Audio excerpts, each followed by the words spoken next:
Mukunda Jewelers, first ever factory outlet opening soon in Jubilee Hills.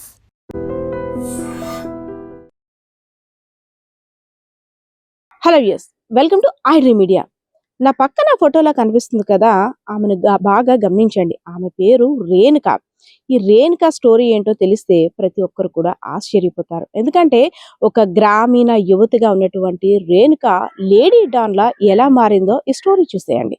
Vizianagaram జిల్లా సంతకవటి మండలానికి చెందినటువంటి రేణుక ఒక గ్రామీణ ప్రాంతంలో యువతి.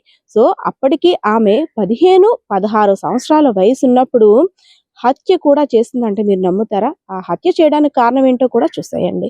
సో గ్రామీణ ప్రాంతం ప్రజలు అనేసరికి ఎక్కువగా పొలం పనులు, వ్యవసాయానికి చేసుకోవడానికి వెళ్తుంటుంటారు. అందులో భాగంగానే ఎవరైతే ఈ రేణుక ఉన్నారో, రేణుక ఇంటి ఎదురుగా ఉన్నటువంటి ఒక మహిళ పొలం పనులకు వెళ్ళడానికి యాక్చువల్లీ విలేజ్ అట్మాస్ఫియర్ లో ఏంటంటే నగలు అన్ని తీసేసి, మెళ్ళో తాడు అవన్నీ కూడా తీసేసి పసుపు తాడుతో బయటికి వెళ్తుంటుంటారు. బీరువాలో ఒక బాక్స్ లో ఆ వస్తువులన్నీ కూడా భద్రపరుస్తుంటుంటారు. ఎందుకంటే పొలం పనులకు వెళ్ళే సమయంలో అలాంటి ఆభరణాలు ధరించడం వల్ల మళ్ళీ ఏమైనా పోతే ఒక పెద్ద ప్రాబ్లం అనేసి ఆలోచనలో వారు కూడా ఉంటారు.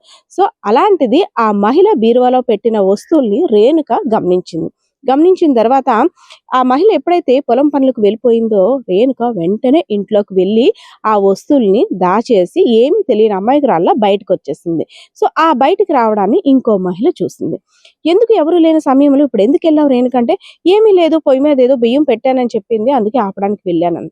కానీ సాయంత్రం అయ్యేసరికి బీరువాలో ఉన్న నగల డబ్బా కనిపించటం లేదు, తాడు, నెలపూసలు ఏమీ కనిపించటం లేదు. సో వెంటనే ఎవరైతే ఆ వస్తువులను పోగొట్టుకున్నారు ఆ బాధితురాలకి ఆ పక్కింటి ఆమె, రేణుక మీరు వెళ్ళిన తర్వాత వెళ్ళింది, తర్వాత ఇంకెవరూ వెళ్ళలేదని చెప్పారు. నా మీద ఇలాంటివి చెప్తావా అనేసి ఎలాగైనా ఆ టాపిక్ ని డైవర్ట్ చేయాలి, ఇప్పుడు ఆమె మీద ఎలా అయినా కక్ష కట్టుకోవాలని ఆలోచించి ఆమె యొక్క పసిబిడ్డని మేడ మీదకి తీసుకెళ్లి అతి కిరాతకంగా పీక నులిపి చంపేసి ఏమీ తెలియనట్టు వచ్చేసింది. సో ఇదంతా తెలుసుకున్న గ్రామ పెద్ద మనుషుల దగ్గర ఈ ఇష్యూని అయితే మాత్రం బయట పెట్టారు. తెలియక చిన్నపిల్ల చేసింది, సో వదిలేయండి అంటూ ఆ కేసునంతా కూడా పోలీసుల దగ్గరికి వెళ్లకుండా నీరు గార్చేసి సర్ది చెప్పేశారు. ఎందుకంటే బికాస్ ఆఫ్ రేణుక అప్పటికి 15-16 సంవత్సరాల ఉన్న మైనర్ బాలిక కాబట్టి, ఈమె ప్రవర్తన ఇక్కడ బాలేదు కాబట్టి, సో పోలీసులు కూడా ఇంకేం చేయలేరు కాబట్టి, కేసు పోలీసుల వరకు వెళ్ళలేదు కాబట్టి రాజమహేంద్రవరంలో ఉన్నటువంటి సోదరుడి దగ్గరికి వెళ్ళింది.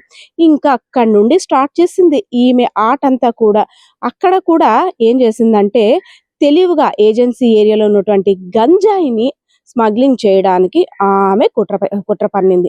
కొంతమందిని గ్యాంగ్ గా ఏర్పరచుకొని అల్లూరి సీతారామరాజు జిల్లా అనకాపల్లి మన్యం ప్రాంతంలో ఉన్నటువంటి గంజాయినంతా కూడా తక్కువ ధరకి తీసుకొని ఇక్కడ రేగిడి మండలం, అదే విధంగా సంతకవటి మండలానికి ట్రాన్స్పోర్ట్ చేస్తూ అమాయక మహిళగా నటిస్తూ చాలా వ్యవహారాలకి చేసింది. సో ఇదంతా చాలా సార్లు సాలూరు పోలీసులు కూడా ఈమెని ఈ గంజాయి స్మగ్లింగ్ కేసులో అరెస్ట్ చేసిన దాఖలాలు కూడా ఉన్నాయి. సో అందరికీ ఏం చెప్పిందంటే ఊర్లో వాళ్ళకు కూడా, ఏం చేస్తున్నావు రేణుక అంటే, నేను బెంగళూరులో సాఫ్ట్వేర్ ఉద్యోగం చేస్తున్నాను, అందుకు బెంగళూరు వెళ్తున్నాను అంటూ ఊర్లో వాళ్ళందరికీ చెప్పేది. కానీ ఎప్పుడు ఊర్లో వాళ్ళకి ఎప్పుడు కనపడలేదు. ఒక కేసు విషయంలో నువ్వే ఏమో అనుమానంగా ఉందంటే, నేను ఇక్కడ ఎందుకు ఉంటాను, బెంగళూరులో ఉంటున్నానంటూ వాళ్ళకు కూడా ఒక తికమక మాటలు చెప్పేసి, మాయ మాటలు చెప్పేసి నమ్మించేసింది. సో రేణుక బెంగళూరులోనే ఉంటుంది కదా అనుకున్నారు. కానీ ఈ లేడీ డాన్ వ్యవహారం ఇక్కడికే కాదు, దేశాలు దాటి కూడా వెళ్ళిపోయిందంటే నిజంగా ఆశ్చర్యపోవాల్సిందే. శ్రీలంక, తమిళనాడు అన్నిట్లో బోట్స్ ద్వారా ఈ గంజాయిని సప్లై చేయడానికి, ఆమె గంజాయి స్మగ్లింగ్ చేస్తూ గంజాయిని వేరే దగ్గరికి రవాణా చేయడానికి ఈమె ఒక పెద్ద హెడ్గా, అంటే వీళ్ళున్న ముఠా సభ్యుల్లో ఈమె కూడా ఒక పెద్ద తలకాయ అనమాట. ఒక తెలియని ఇన్నోసెంట్ గాలుగా వెళ్తూ ఈమె చేసే గంజాయి స్మగ్లింగ్ అన్ని పనులు చేసుకొని వచ్చేసేది. కానీ పోలీసులు నిఘా వేస్తే ఇలాంటి వారి ఆట కట్టడం ఏమైనా తక్కువ అవుతుందా? పోలీసులు నిఘా పెట్టారంటే ఇలాంటి వారు ఎంతో మంది చట్టం ముందు నిలబడాల్సిందే. సో అనకాపల్లి జిల్లాకు సంబంధించిన పోలీసులు ఈమె వ్యవహారశాలపై కన్నేశారు. అసలు ఏం చేస్తున్నావు, ఏంటి, నువ్వు ఎక్కడికి వెళ్తున్నావు, బెంగళూరు వెళ్తున్నాను అంటున్నావు, అసలు ఏంటి నీ కదా కామోషి ఏంటంటే, నేను బెంగళూరులో సాఫ్ట్వేర్ ఉద్యోగం చేస్తాను, బీటెక్ చదివాను అన్నారు. ఈ అమ్మాయి మాట తీరుకి, ఈ అమ్మాయి చేసే పనికి, ఈ అమ్మాయి ప్రవర్తనకి, ఈ అమ్మాయి మొహానికి అసలు ఎక్కడ కూడా సంబంధం లేదంటూ మొత్తం అంతా కూడా కూపీలాగారు పోలీసులు. ఇంకేంటి, అమ్మగారి వ్యవహారం బయటపడిపోయింది. గంజాయి స్మగ్లింగ్ చేయడంలో ప్రధాన పాత్ర కూడా ఈమెకు ఉన్నట్టు పోలీసులు తేల్చేశారు. ఇంకేంది, మిగిలిన ఎవరెవరైతే ఉన్నారో ముఠా సభ్యులందరినీ కూడా మీడియా సమావేశం పెట్టి వారి యొక్క అరాచకాలన్నీ కూడా బయటపెట్టారు. కానీ అందరూ ఆశ్చర్యపోయే విషయం ఏంటంటే ఒక గ్రామీణ ప్రాంత మహిళగా ఉన్నటువంటి అమాయకురాలుగా కనిపించేటువంటి రేణుక లేడీ డాన్గా మారి ఇలాంటి వ్యవహారాలు చేసిందా, అమ్మో అంటే మొహం చూసి అమాయకులని మనం డిసైడ్ చేసేయడం కరెక్ట్ కాదు అన్నట్టు ఇక్కడ ప్రజలందరూ కూడా భావన. ఎందుకంటే విజయనగరం జిల్లా అనేసరికి మారుమూల ప్రాంతంలో ఉన్నటువంటి సంతకవటి మండలంలో ఇలాంటి లేడీ డాన్ వచ్చిందా, వామ్మో ఇక్కడి నుంచి తులసివనంలో గంజాయి మొక్క అనే విధంగా ఈ రేణుక వ్యవహారం ఇంత దారుణంగా ఉందా, అది కాకుండాను పసిబిడ్డను గొంతు నులిమి చంపేసిన హిస్టరీ కూడా ఉందంటూ ప్రతి ఒక్కరు కూడా అవాక్కయ్యారు. కెమెరా పర్సన్ బాలకిషోర్తో పద్మ, ఐడ్రీమ్ మీడియా, విజయనగరం. నిజంగా ప్రస్తుతం ఉన్నటువంటి సమాజం దేనికి ప్రయారిటీ ఇస్తుంది?